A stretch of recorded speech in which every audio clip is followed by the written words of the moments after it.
नमस्कार. तर स्वागत आहे तुमचं आपल्या नवीन एका ब्लॉगमध्ये. आणि आजची सकाळ रोजच्या सकाळपेक्षा जरा लवकरच झालेली होती, कारण आज कुठेतरी फिरायला जायचं होतं. इकडे सकाळी सकाळी सगळी कामे आवरायला घेतलेली होती. पहिल्यांदा तर भाजी शिजायला टाकली, त्यानंतर म्हटलं चला थोडंसं स्वतःकडेही लक्ष दिलं पाहिजे. मग काय पाणी गरम केलं आणि ते प्यायला घेतलं. पाणी गरम केल्यावरती त्याची चव जरा वेगळी लागते, त्यामुळे ते पटकन काही पिऊ वाटत नाही. पण काय करणार, कसं बसं का होईना पण प्यावं तर लागतंच, कारण आपल्या हेल्थसाठी ते चांगलं आहे.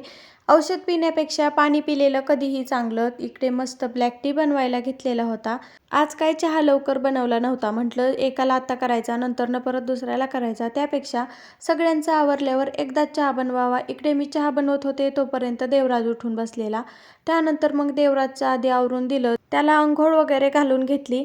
कारण एकदा का तो खेळायला रमला की मग अंघोळ करायला नको म्हणतो, थोड्या वेळाने करतो थोड्या वेळाने करतो, असं करत करत तो खूप उशीर करतो. त्यामुळे आज तर लवकरच अंघोळ घातली होती त्याला आणि त्यानंतर दिलं होतं चहा बिस्किट खायला.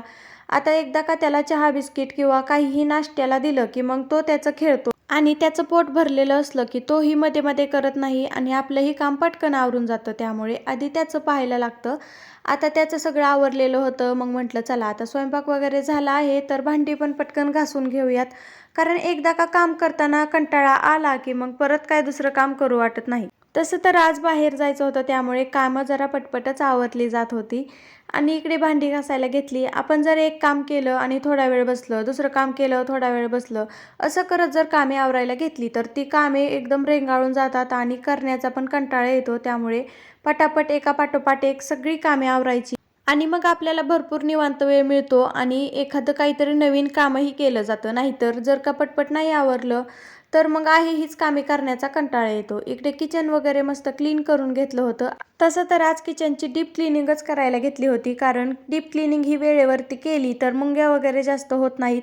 जर का जास्त दिवस डीप क्लिनिंग केली नाही तर मुंग्या भरपूर होतात किचनवर. आणि किचन जर क्लीन असेल तर आपल्याला स्वयंपाक बनवायला किंवा अजून वेगवेगळे नवनवीन पदार्थ बनवायलाही उत्साह येतो. किचन स्वच्छ असल्यावर एक वेगळीच पॉझिटिव्ह एनर्जी राहते किचनमध्ये.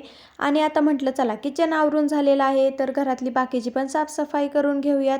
इकडे घरं वगैरे झाडून काढली आधी आणि त्यानंतर पुसून वगैरे घेतली. ही सगळी कामे आवरली की मग म्हटलं चला आता पटकन आपलं पण आवरून घेऊयात.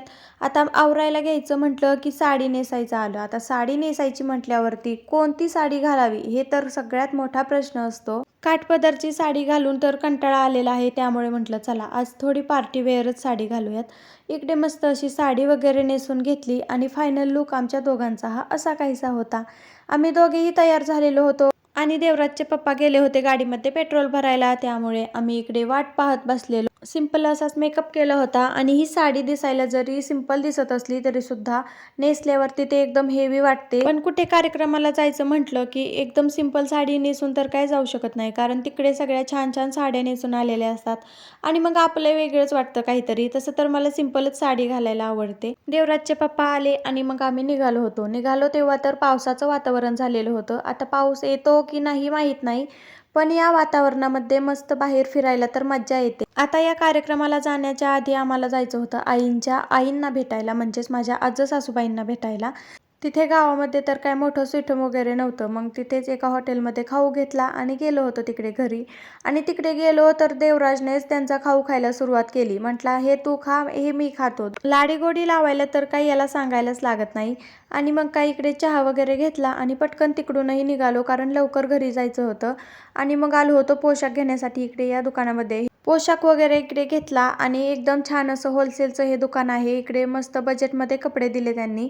त्यानंतर गेलो होतो पूजेच्या ठिकाणी. आता इकडे आल्यावरती कोण आलं होतं तर कोणी रिटर्न निघालेलं पण होतं, कारण आम्हाला यायला थोडा उशीरच झालेला. छान असं डेकोरेशन पण केलेलं होतं घरामध्ये बऱ्याच ठिकाणी, पण व्हिडिओ वगैरे काही मी घेतला नाही, कारण तिथे एवढे ओळखीची माणसं नव्हते, त्यामुळे जास्त व्हिडिओ वगैरे काही काढलं नाही. आणि इकडे पण गॅलरीमध्ये हे छान असं डेकोरेशन केलेलं होतं.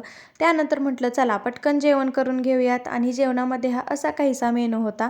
जेवण वगैरे केलं आणि घरी निघालो. इकडे ननंदबाईंना बाय बाय केलं आणि मग निघालो होतो घरी यायला. निघायला तर उशीरच झाला होता, कारण 5 वाजून गेले होते आणि दिवसही मावळायला लागलेला. एक गोष्ट मात्र छान झाली ती म्हणजे दिवस मावळतानाचा हा डोंगरा आड जाणारा सूर्याचा व्ह्यू पाहता आला आणि हा व्ह्यू खरंच खूप छान दिसत होता. त्यानंतर आलो होतो घरी आल्यावरती घरची बाकीची कामे आवरून घेतली आणि शेजारी एक श्रावणपाठी आलेली होती ती सोडायला जायचं होतं, तिकडेच गेलो होतो. तर असा होता माझा आजचा दिवस. जर व्हिडिओ आवडला असेल तर लगेच एक लाईक करा, एक कमेंट करा आणि चॅनलला सबस्क्राईब करून ठेवा असेच आपले नवनवीन व्हिडिओ पाहण्यासाठी. चलो बाय.